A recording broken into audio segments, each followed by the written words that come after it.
दोस्तों आज हम आपको एक ऐसे देश के बारे में जानकारी देने वाले हैं जिसकी तुलना लोग स्वर्ग के साथ करते हैं।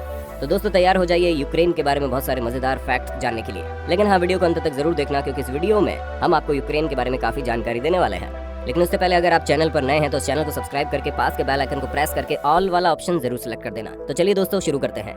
दोस्तों यूक्रेन देश पूर्वी यूरोप में स्थित है। इस देश के पूर्वी और उत्तर पूर्वी भाग में स्थित है रूस, उत्तरी भाग में स्थित है बेलारूस, पश्चिमी भाग में स्थित है पोलैंड, स्लोवाकिया और हंगरी, और दक्षिण भाग में स्थित है मालदोवा, रोमानिया और ब्लैक सी।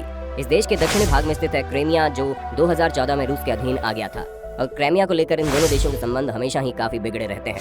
दोस्तों रूस के बाद यूरोप का सबसे बड़ा देश यूक्रेन ही है।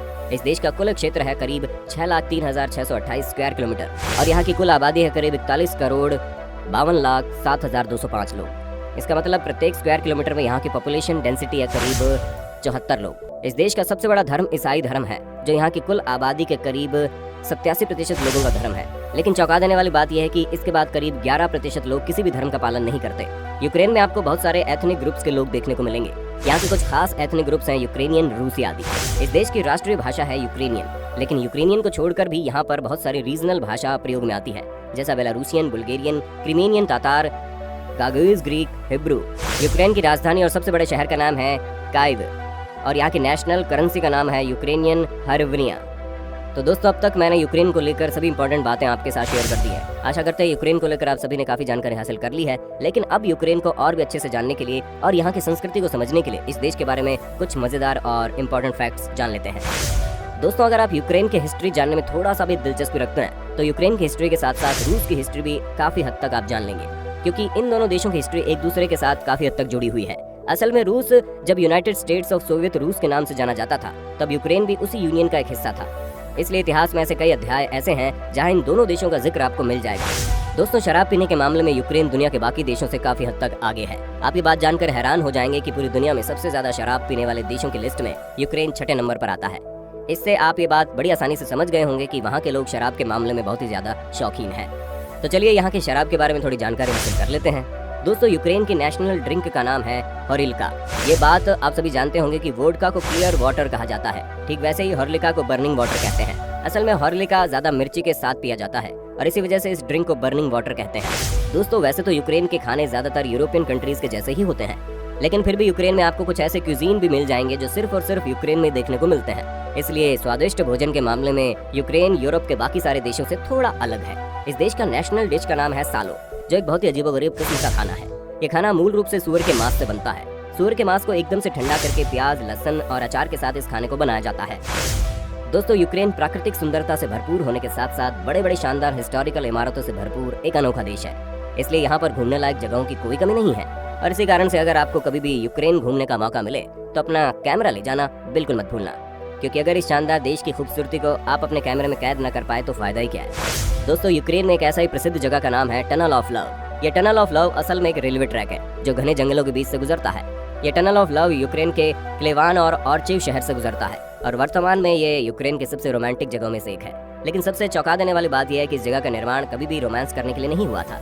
दरअसल सेकंड वर्ल्ड वॉर के दौरान इस जगह का निर्माण इसलिए किया गया ताकि यहाँ से चोरी छुपे देश के सिपाही गुजर पाएं। ये बात तो हम सभी जानते हैं कि पूरी दुनिया में शादी के रिश्ते को बहुत ही पवित्र संबंध के रूप में देखा जाता है और यूक्रेन में भी शादी के सारे रिचुअल काफी धूमधाम से मनाए जाते हैं। यहाँ पर शादी के रिश्ते को काफी सम्मान दिया जाता है। लेकिन एक बात में यूक्रेन दुनिया के सारे देशों से बिल्कुल अलग है। जहाँ पर दुनिया के सारे देशों में शादी की अंगूठी यानी वेडिंग रिंग बाएं हाथ में पहनाई जाती है, वहाँ यूक्रेन में वेडिंग रिंग दाहिने हाथ में पहनाई जाती है। दोस्तों अगर आप कॉफी पीने के शौकीन हैं और अगर आपको कभी भी यूक्रेन जाने का मौका मिल जाए तो यूक्रेन के LVIV शहर में आपको एक बार तो बिल्कुल जाना पड़ेगा, क्योंकि यूक्रेन के इस बेहतरीन शहर में 1500 के आसपास कैफेटेरिया हैं। दुनिया के किसी भी देश के किसी भी शहर में आपको इतने सारे कैफेटेरिया नहीं मिलेंगे। इसलिए जो लोग ज्यादातर कॉफी पीते हैं उन लोगों के लिए ये शहर काफी ज्यादा पॉपुलर है। दोस्तों ये बात तो हमने आपको इस वीडियो की शुरुआत में बताई थी कि यूक्रेन के लोग अपनी संस्कृति और ट्रेडिशन को बहुत ज्यादा सम्मान करते हैं और उनके जीवन में आपको उनकी संस्कृति और ट्रेडिशन का प्रभाव देखने को मिलेगा। यहाँ तक कि उनके म्यूजिक में भी आप उनकी संस्कृति और ट्रेडिशन का असर देखेंगे। जैसा कि इस देश का एक बहुत ही पॉपुलर म्यूजिक इंस्ट्रूमेंट है ट्रम्बिटा। ये ट्रम्बिटा यहाँ का ट्रेडिशनल म्यूजिकल इंस्ट्रूमेंट है। ये लकड़ी से बनाया जाता है। ये दिखने में कुछ हद तक एक बड़े से हॉर्न जैसा दिखता है और ये इंस्ट्रूमेंट ज्यादातर यहाँ के हाईलैंडर्स बजाते हैं। आप लोगों की जानकारी के लिए बताना हम चाहेंगे कि ये ट्रम्बिटा दुनिया का सबसे लंबा म्यूजिकल इंस्ट्रूमेंट है। दोस्तों आप ये बात जानकर हैरान हो जाएंगे कि दुनिया के सबसे बड़े एयरप्लेन बनाने का रिकॉर्ड यूक्रेन के नाम पर ही दर्ज है। दुनिया के सबसे बड़े एयरप्लेन होने का खिताब यूक्रेन के कीव शहर में बनाया गया, जिसका नाम एंटोनोव AN-225 मिरिया है। इस प्लेन की लंबाई 78.4 मीटर है। इसका वजन करीब 6,40,000 किलोग्राम है। दोस्तों, चेरनोबिल की दुर्घटना हमारे मानव सभ्यता के इतिहास का सबसे कलंकित हिस्सा है। ये चेरनोबिल एक न्यूक्लियर पावर प्लांट था जो यूक्रेन के प्रिप्यात शहर में स्थित है। 1986 में अप्रैल में न्यूक्लियर प्लांट में एक बहुत बड़ा न्यूक्लियर ब्लास्ट हुआ, जिसके बाद प्रिप्यात शहर को एकदम खाली कर दिया गया। आज के दिन ये शहर घोस्ट टाउन के नाम से जाना जाता है। आप ये बात जानकर हैरान हो जाएंगे कि चेरनोबिल में हुए न्यूक्लियर ब्लास्ट की ताकत सेकंड वर्ल्ड वॉर के दौरान जापान के हिरोशिमा शहर में हुए न्यूक्लियर ब्लास्ट से करीब 400 गुना ज्यादा थी। इस न्यूक्लियर ब्लास्ट के बाद चेरनोबिल शहर के आसपास के सभी इलाके एकदम से पोल्यूटेड हो गए और इस न्यूक्लियर ब्लास्ट का रेडियो एक्टिव लेंथ इतना ज्यादा था कि वो यूक्रेन से लेकर सीधे आयरलैंड तक फैल चुका था। दोस्तों, यूक्रेन की महिलाओं की औसत उम्र यूक्रेन के पुरुषों की तुलना में बहुत ज्यादा होती है। यहाँ पर महिलाओं की लाइफ एक्सपेक्टेंसी करीब 76 साल होती है।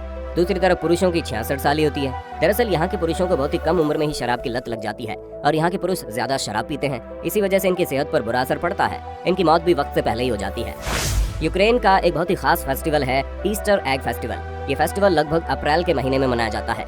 इस फेस्टिवल के चलते यहाँ के लोग बड़े बड़े अंडों में बहुत ही सुंदर सुंदर डिजाइन बनाते हैं जो दिखने में काफी खूबसूरत होते हैं। इन अंडों को बनाने के लिए पहले लो क्वालिटी के चॉकलेट से एक स्टफ बनाया जाता है, फिर उसके ऊपर तरह तरह के बेहतरीन डिजाइन बनाए जाते हैं वैक्स की मदद से। इस कला को पेसन कास कहते हैं। यूक्रेन के अलग अलग भागों में अलग अलग तरीकों से इसे ईस्टर एग बनाए जाते हैं। दोस्तों, हमने आपको ये बात पहले ही बताया था कि यूक्रेन एक ऐसा देश है जहाँ पर आपको आधुनिकता और प्राचीन ट्रेडिशन का एक अलग मेल देखने को मिलेगा। इसलिए अगर आप कभी इस देश में घूमने के लिए गए तो यहाँ के प्राचीन ट्रेडिशन को समझने की कोशिश जरूर करना। जैसे कि यहाँ पर आपको एस्गार्डा नाम के एक ऐसी महिलाओं का ग्रुप देखने को मिलेगा जो बहुत ही प्राचीन काल से यहाँ की लड़कियों को मार्शल आर्ट सिखाने का काम करती है। इस तरह के ग्रुप बहुत ही प्राचीन काल से लड़कियों को मार्शल आर्ट सिखाने का काम करती जा रही हैं ताकि वो अपनी इस कला से पुरुषों का दिल जीत सके। पर वर्तमान में विमेन एम्पावरमेंट के लिए इस तरह के ग्रुप आज भी लड़कियों को मार्शल आर्ट सिखाते हैं। पहले ही हम आपको बता चुके हैं कि यूक्रेन के बारे में जानने के लिए आपको रूस के बारे में जानना जरूरी है, क्योंकि इतिहास में ऐसे कई अध्याय ऐसे हैं जो इन दोनों देशों को एक साथ जोड़ता है। ठीक ऐसा एक अध्याय है 1933 की महामारी के वक्त का। 1933 में पूरे यूक्रेन में एक अलग किस्म का रोग फैल चुका था, जिसके बाद एक महामारी का रूप इसने ले लिया। इस महामारी का प्रकोप बढ़ने के साथ साथ यूक्रेन में लोगों की मौत की संख्या भी बड़ी तादाद में बढ़ रही थी। लेकिन रूस ने तब अपना अमानवीय रूप दिखाया और यूक्रेन को किसी भी तरह की मदद से साफ इनकार कर दिया। इस महामारी में करीब 48 लाख लोगों की मौत हो चुकी थी और उससे भी बड़ी बात यह थी कि इस महामारी का प्रकोप यहाँ की कृषि व्यवस्था पर भी पड़ चुका था, जिसके कारण यहाँ पर बुरी तरह से खाने की कमी आ गई। दोस्तों, यूक्रेन सिर्फ रूस के बाद यूरोप का सबसे बड़ा देश ही नहीं है, बल्कि रूस के बाद सबसे ज्यादा मिलिट्री वाला एक यूरोपियन कंट्री भी है। सोवियत यूनियन से अलग होने के बाद इस देश ने अपनी मिलिट्री पावर को कई हद तक बढ़ा लिया। इस देश का एक हिस्सा पूरी तरह से ब्लैक सी के द्वारा घिरा हुआ है और यह हिस्सा यहाँ के लोगों में काफी पॉपुलर भी है। यहाँ के लोग अपनी छुट्टियों को बिताने अक्सर इस जगह पर आ जाते हैं और काफी मजे भी करते हैं। अभी आप स्क्रीन में जिस जगह को देख रहे हैं वो जगह यूक्रेन की राजधानी कीव से कुछ ही दूरी पर स्थित है। चारों तरफ पीले रंग की चादर से ढका हुआ ये जगह है। अगर आप एक बार आ जाएं तो आपको यहाँ से जाने का बिल्कुल भी मन नहीं करेगा। तो दोस्तों, इस सुंदर से देश के बारे में आपको कैसा लगा जानकर, ये आप कमेंट में बताना। अगर आपको वीडियो पसंद आई तो इसे लाइक और अन्य लोगों के साथ शेयर कर देना। साथ ही यदि आप चैनल में नए हैं तो चैनल को सब्सक्राइब करें और उसके बगल में दिए गए घंटी आइकन पर क्लिक करें। अगले वीडियो में फिर से मिलते हैं। खुश रहिए। धन्यवाद।